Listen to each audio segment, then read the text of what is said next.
was that she'll actually go to you. Now, Ryan, or Senator McDougle, owns his own law practice, the McDougle law firm. And sometimes she'll actually go with you to court cases. Is that correct? Absolutely. I think that's great. I love it when she does that. And the bigger challenge is she will want every day to be a take your daughter to work day, even when she needs to go to school. So we have to matriculate through that challenge.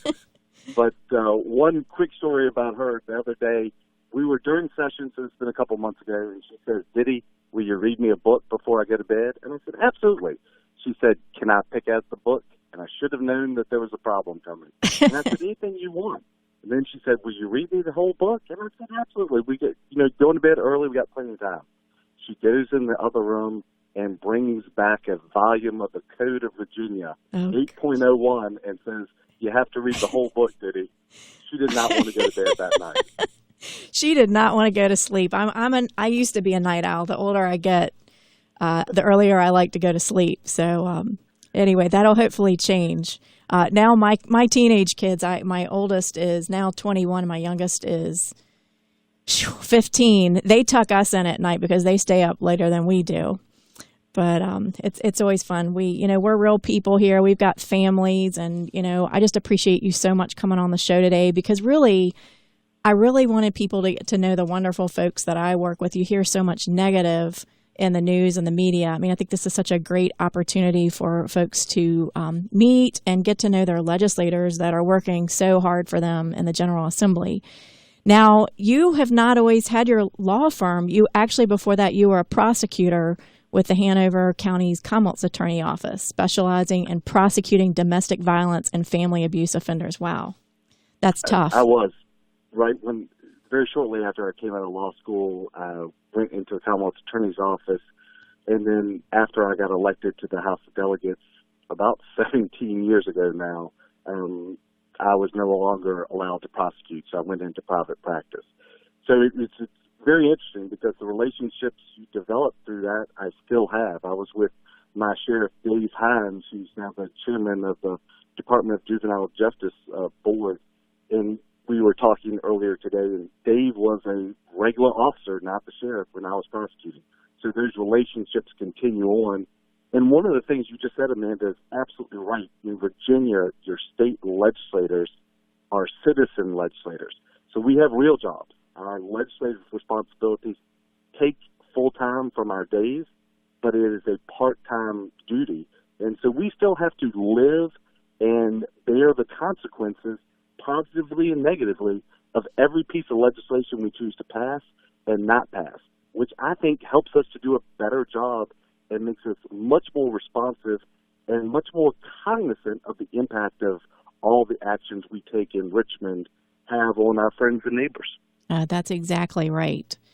And, I think I have drilled that. We're almost coming up on our 1-year anniversary of Cut to the Chase with Senator Chase. And that is one thing that I've really tried to stress to our listeners. I'm not paid to do this show. I do it because I feel in my heart that we as legislators, we want to be transparent, and we want to be approachable and accessible.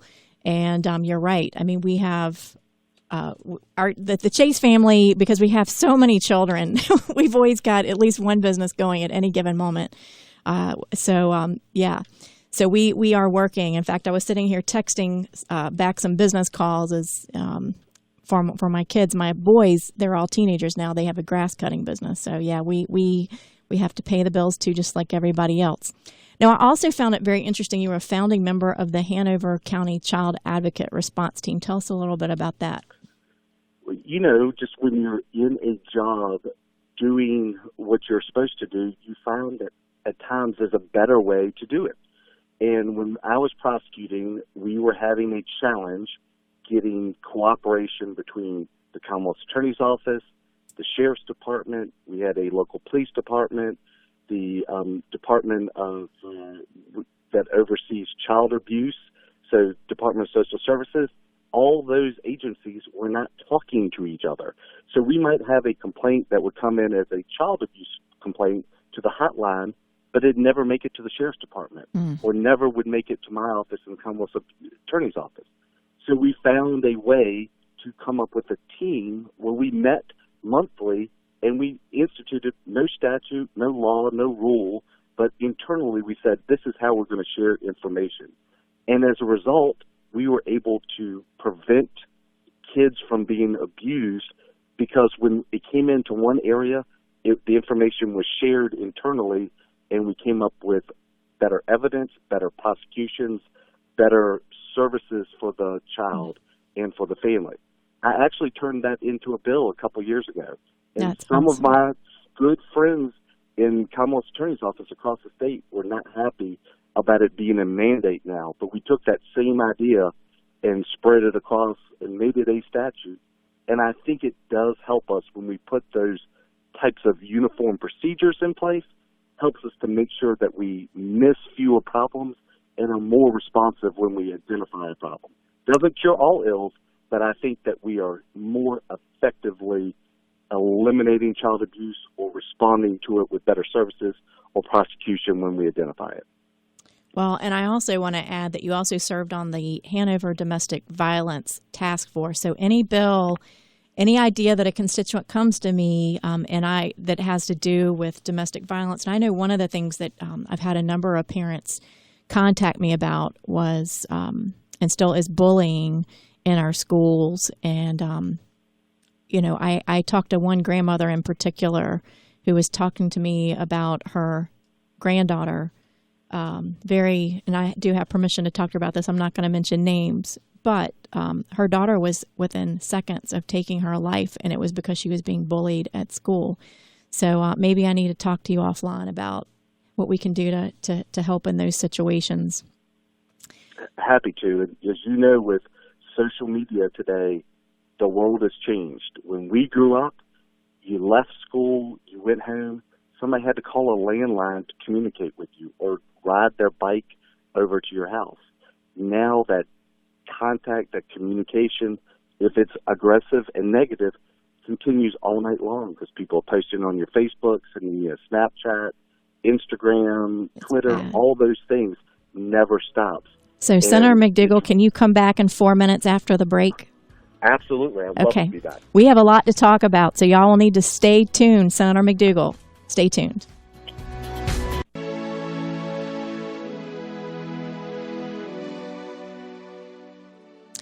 Well, good afternoon. This is State Senator Amanda Chase on Cut to the Chase with Senator Chase, our weekly town hall and radio show. And on the show today, I am very pleased that one of my colleagues, who is also the chairman for the Virginia Senate Republican Caucus, has been since 2012, and I'm very thankful that he has agreed to come on today. And we were just talking a little bit about his background, his many accomplishments, and one of those legislative accomplishments that everyone is aware of is the Virginia back-to-school sales tax holiday. Well, you can thank Senator McDougle for that because he sponsored that legislation back in 2006. So we thank you for that, especially those of us with multiple kids. So I only have one, but it's very important for us as well. It is. So let's go ahead and talk about Senate Bill 1282 relating to wireless information technology. Explain to our listeners. I know that they're like, what is that? That sounds very complicated. So let's break it down for them. Well, it is very simple. If you have a laptop computer or a tablet or a smartphone, which is an iPhone, a Samsung, any of the other names, you are receiving data and information through that device. And the issue in Virginia has become, we use a lot more of it today than we did just a couple years ago. So between 2015 and 2020, so in a 6-year span, we are going to increase fivefold the amount of data that goes through that system. So you just think about it. If that was your mortgage on your house and you're paying $1,000 a year, and at the end of that 5 years, you'd be paying $5,000. That's the increased amount of volume going through the system. And the system is like a pipe. Just think of it as water flowing through a pipe. And because there's so much data, there's not enough pipe for it to get through to get to the other side. So if you've noticed recently, you'll hit spots where you'll lose calls where you weren't losing calls before, or all of a sudden your cell signal goes down, or you cannot log into your emails quickly. That's probably because there is more data being requested than there's ability for it to go through the system. So we looked at that and said there are private companies that are willing to spend hundreds of millions of dollars in Virginia on infrastructure, and that means jobs, and it also means access to information for all of us, even if we don't live where there's high-speed broadband by fiber or a cable. And so we said, how can we do that? How can we get that money to come to Virginia? And the best way to do it was set up a system so when the company looks at Virginia, they said, we want to increase the infrastructure in this area, and we know what the rules are. We can have with some degree of certainty how much it'll cost us and how long it'll take us to get the permits, and so we're going to do it. So as we went through this, we had a very, I think, the thought process, we had a bill that we thought was very aggressive that would cover rural and urban areas, and as it went through the process, we were only able to get through the portion of the bill that covered the urban areas where there's a tremendous amount of volume and already a lot of infrastructure. This adds a tremendous amount of additional infrastructure, but not as much as I would like. So we're continuing to work on piece 2. But this is the first time in Virginia we've put the system in place where we have certainty, and providers like different companies are going to spend hundreds of millions of dollars, and over the next couple of years, you're going to be able to get that information faster and more reliable, which is what we all expect. Now, coming forward in the future, we have some work to do to bring that certainty and information, particularly to rural areas where it's hard to get broadband, where it's hard to get fiber or cable laid. We can do that through wireless technology and get that information to our citizens in those areas. And we're working on that through committee meetings throughout the summer. But it has been a challenge as we go through it. But for the first time, Virginia has a structure in place for the majority of the state that I think will benefit all Virginians.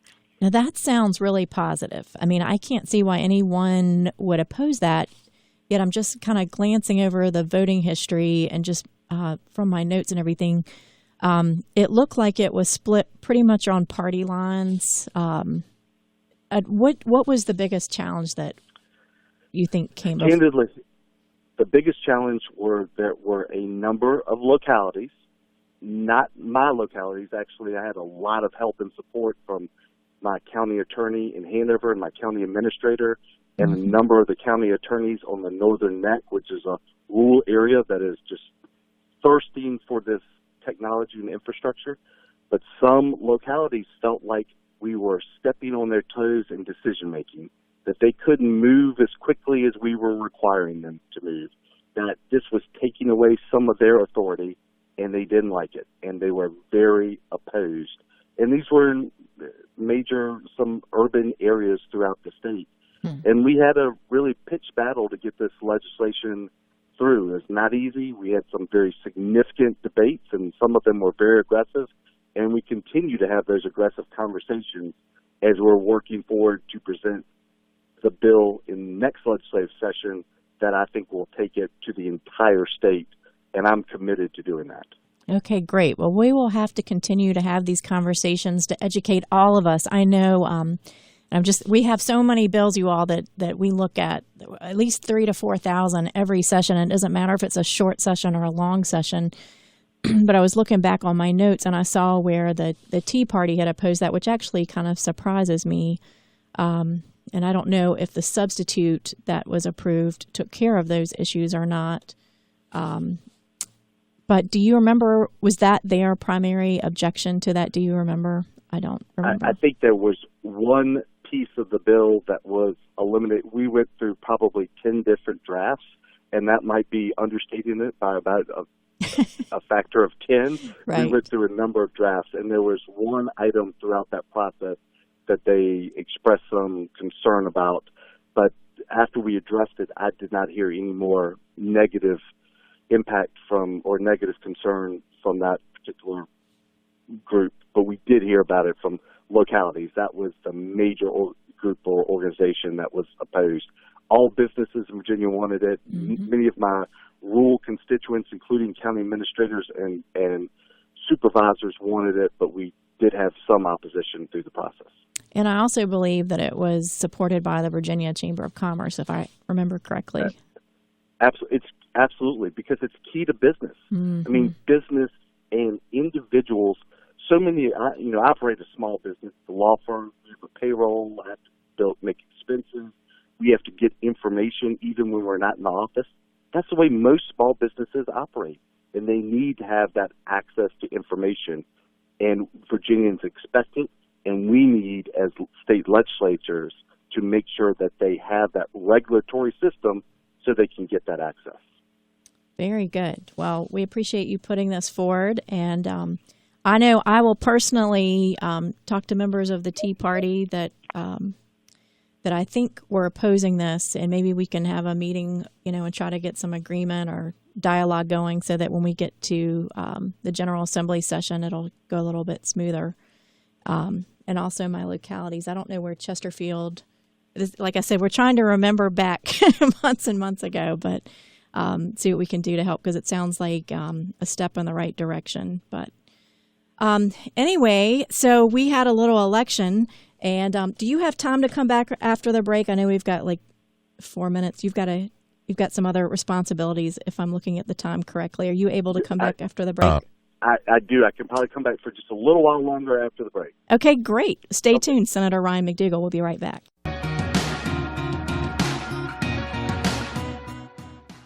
Well, thanks for tuning in today. You have reached the weekly Thursday Town Hall. This is Cut to the Chase with Senator Chase. I'm your state senator here in Virginia, and I have the chairman for the Virginia Senate Republican Caucus, my colleague, Senator Ryan McDougle, on the phone. And we have been talking a lot about legislation and that he has worked on this past session, and I'm going to move to a different topic here. We've had a number of elections that have taken place in the last week or so. Last week, we talked a little bit about the statewide elections here in Virginia, and one of the things that we're actually going to talk about today is the latest Republican Karen Handel defeating Democrat John Ossoff in Georgia's 6th congressional district, and my family is actually from Georgia.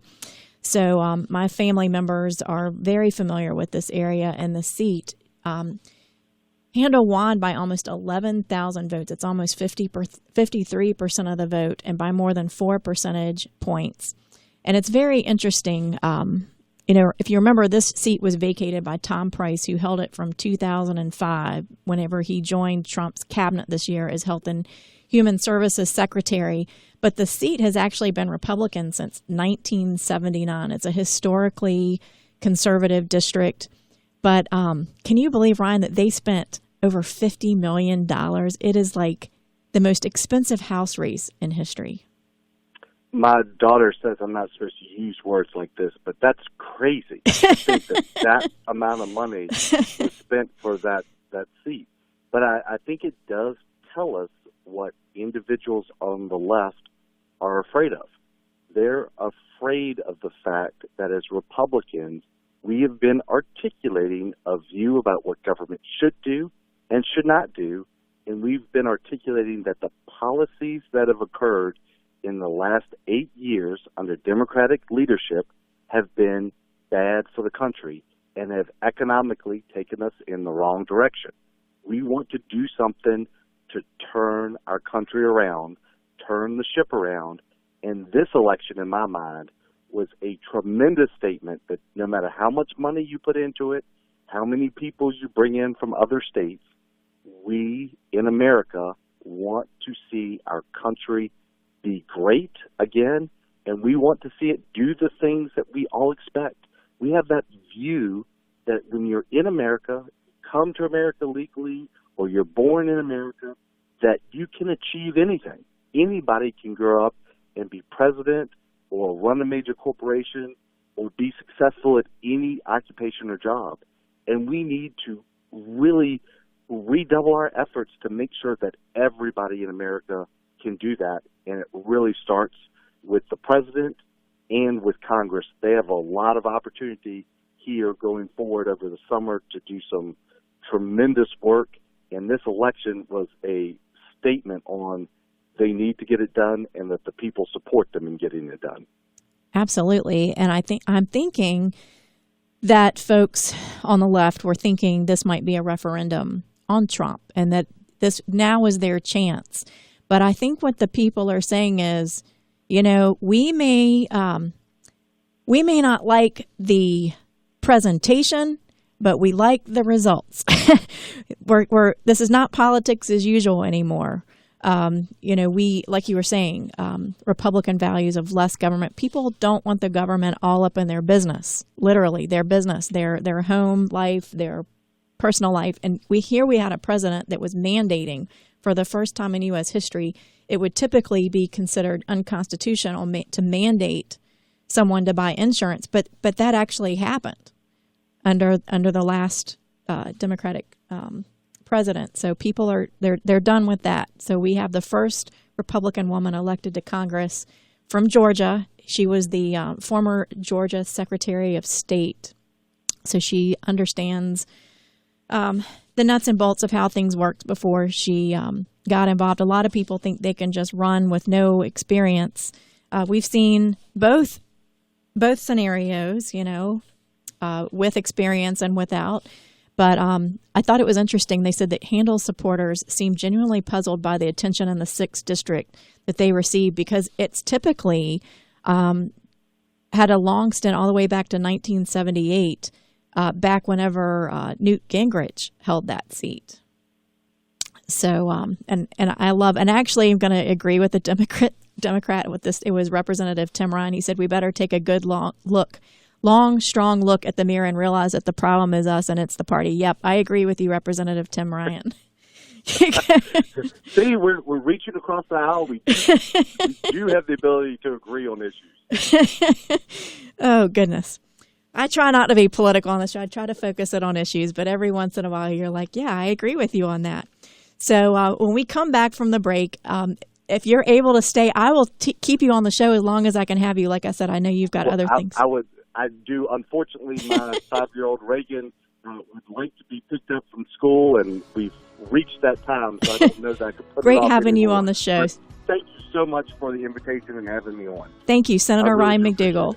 We'll be right back right after the break.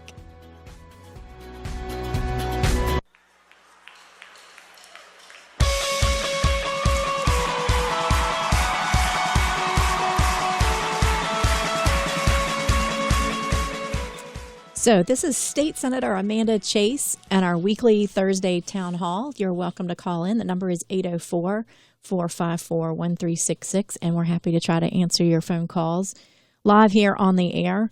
So big news. I told you, big news always happens on Thursday, and I'm so glad that our show is on Thursdays because it gives us an opportunity to talk about some of these things. And, within the last couple of hours, the U.S. Senate, not the state Senate where I serve, I just want to emphasize that, but the U.S. Senate GOP leaders have just released their health care bill to their members, and they're calling it a draft, so they are saying they want input from their colleagues. So I guess that's a good start in the right direction. I know there was a lot of concern and complaints that it seemed that it was very much happening in somewhat similar fashion to Obamacare behind closed doors, and that's never good for people who like transparency, is it? So, especially as the head of the Transparency Caucus, I believe in transparency.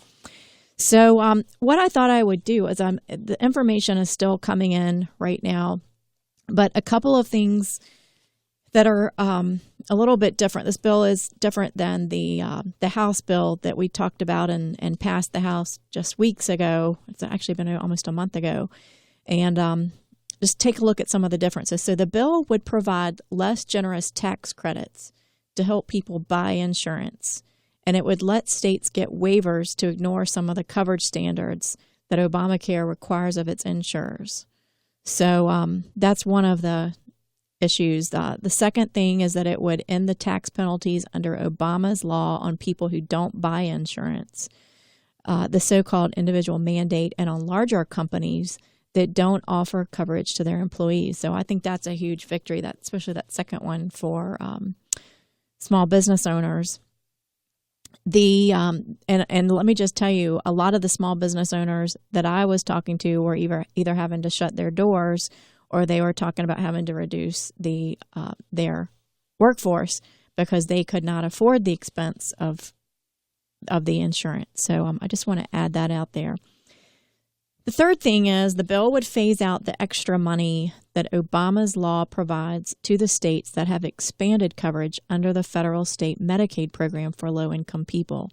The additional funds would continue through 2020 and be gradually reduced until they're entirely eliminated in 2024. Now, Senate Majority Leader Mitch McConnell, he's a Republican out of Kentucky, seems to be the main spearhead behind this. It sounds like it was he and his staff that pretty much wrote most of this bill. He hopes to push it through his chamber next week.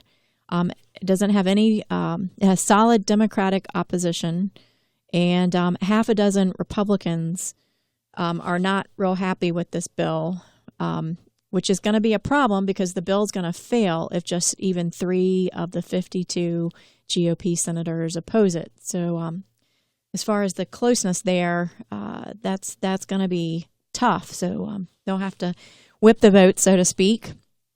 And in particular, Senator Dean Heller, who is a Republican in Nevada, he's facing a tough reelection fight next year, said that he had serious concerns about the bill's Medicaid reductions.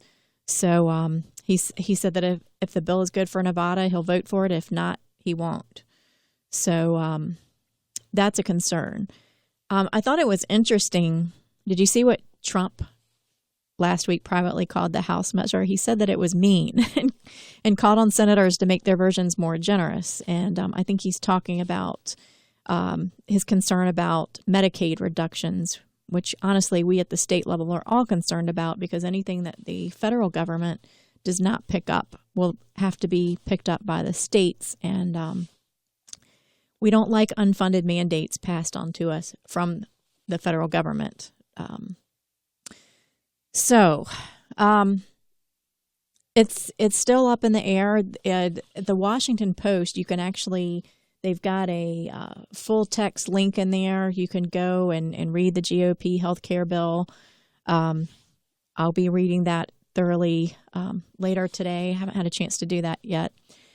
But there's a lot of work to do. And my understanding is that people like our senators, Mike Lee of Utah, I remember seeing a video this week where he was thoroughly frustrated of being left out of this conversation. And he supposedly is on that drafting committee, and he was being left out. Rand Paul of Kentucky, Ted Cruz, they'll have to have all 3 of those votes. I don't think they have those right now. In fact, I think Ted Cruz just recently in the last hour announced that he is not in favor of it. So the measure's plan is to end generous federal funding for a Medicaid expansion that has covered roughly 11 million Americans and has given more moderate Republicans pause. And I think it's the moderate Republicans are saying, you know, we need to be generous with those with the Medicaid funding. We don't want to pass that on to the states. So anyway, we'll be having these discussions. I'm just reading a lot of this off of the press here and some of the information that's coming to us right now. According to 2 Republicans in close contact with the Senate GOP leadership who wanted anonymity to describe private conversations, said that McConnell is threatening to bring the bill to a vote next week, even if he doesn't have the votes to pass it. But some believe that the message is aimed at trying to pressure Republicans to support the bill rather than an absolute commitment. And the majority leader would end the push if he doesn't have the vote. So stay tuned. I guarantee you it's going to happen on Thursday, so you definitely want to stay tuned for that. So right now, the challenge is, how do they get to 50? They need a large number of senators to pass the bill. Of course, Vice President Pence is ready to cast a tie-breaking vote. No Democrats are expected to support the measure. which dramatically scales back the 2010 Affordable Care Act that was President Obama's signature domestic achievement and helped ensure coverage for roughly 20 million Americans through a combination of Medicaid coverage and subsidized private plans.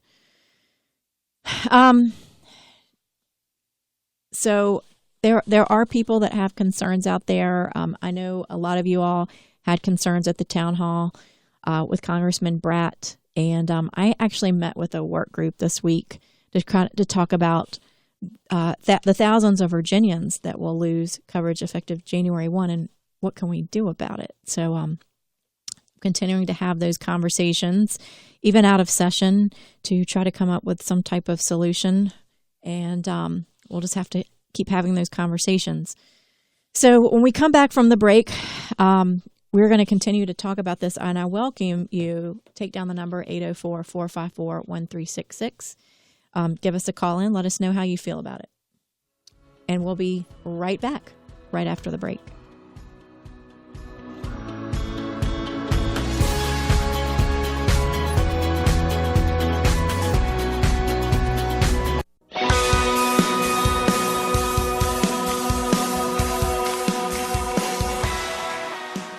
Well, it's already time for the final wrap-up for Cut to the Chase with Senator Chase. I hope you've enjoyed today's town hall, and we certainly appreciate Senator Ryan McDougle for joining us today to talk about important legislation that he championed this past session.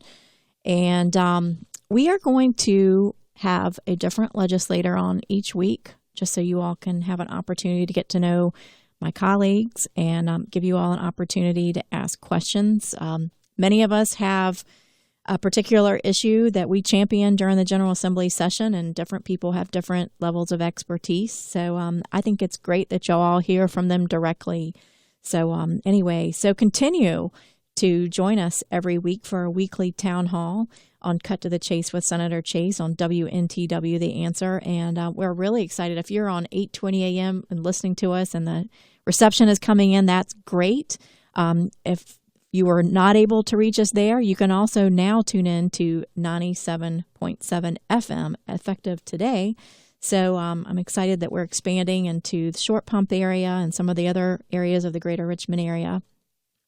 We'll continue to have our weekly town hall from 4 to 5 every week as we answer your questions and get your input and address issues that are important to you. You know, many of the bills, don't underestimate your call or reaching out to our office. We've championed a number of issues and bills because of different constituents that contacted our office, and we've taken those to the General Assembly and even had a law passed this year. So we're here for you, and it's an honor to serve you. If you would like to receive notices of upcoming events, town halls, or my weekly newsletter, feel free to visit my website. You can sign up there. It's chaseforsenate.com. During session, which is in the winter months from January to March, in the long session coming up, during session, I send out a weekly update each Friday, and out of session, we send out a monthly newsletter, which actually just went out today. Or you can always join in every Thursday, our weekly town hall here, WNTW AM 820 The Answer, and now 97.7 FM. So today we've talked about a number of different things. We talked about the U.S. Senate GOP leaders and how they're going to have to sell their health care bill to the members. They've just received basically the rough draft. This is the first time that we're all getting to take a look at this. I haven't actually had a chance to look at it yet because I've been preparing for the show today, and it just came out. So I'll be looking that over. But that's the U.S. Senate. I just want to emphasize I don't vote on that health care bill. I'm in the state Senate. But I still follow this, and it affects all Virginians, and it's important that we're paying attention. And my understanding is that this is going to go before the Congressional Budget Office early next week, and there could be a vote next week. It'll probably be on Thursday, so stay tuned. Tune in with us next week on Cut to the Chase with Senator Chase, and hopefully we'll have some answers on this GOP healthcare bill. So until next week,